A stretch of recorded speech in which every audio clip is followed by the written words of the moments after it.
অত্যাচার নরেন্দ্র মোদী জবাব দাও। এই শান্ত বাংলাকে অশান্ত করছো কেন? বিএসএফ জবাব দাও। এই শান্ত বাংলাকে অশান্ত করছো কেন? সিআইএসএফ জবাব দাও। নমস্কার, এই মুহূর্তে চোখ রাখবো হুগলির হরিপাল বন্দিপুর গ্রাম পঞ্চায়েতের লাললপুর গ্রামের একটি ক্লাস 7-এর ছাত্রীকে হাত ধরে টানার চেষ্টা অভিযোগ ওঠে কেন্দ্রীয় বাহিনীর জওয়ানের বিরুদ্ধে। এদিন 7টা নাগাদ টিউশন থেকে বাড়ি ফেরার পথে এক নাবালিকা ছাত্রী অশ্লীলতাহানি করার চেষ্টা করেন। ভোটের ডিউটিতে আসা কেন্দ্রীয় বাহিনীর জওয়ানের বিরুদ্ধে অভিযোগ তোলেন। তা নিয়েই ধর্নায় বসলেন টিএমসির পার্টির লোকজন। এই মুহূর্তে সরাসরি দেখানোর চেষ্টা করব জোরসুমুলি টিভির পর্দায়।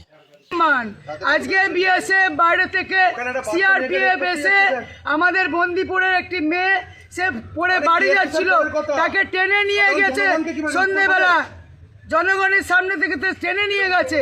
এটা আজকে যাদের নিরাপত্তা, দেশ রক্ষা করার দায়িত্ব, আজকে নিরাপত্তা দেওয়ার দায়িত্ব, আজকে এই বাংলায় এসে বাংলার মেয়েদের ওপর অত্যাচার করবে, এটা মানা যাবে না।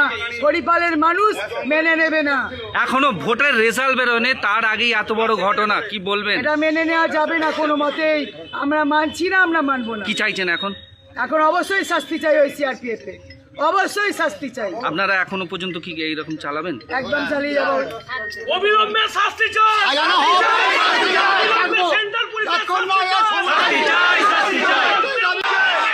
আপনি মেয়ের বাবা,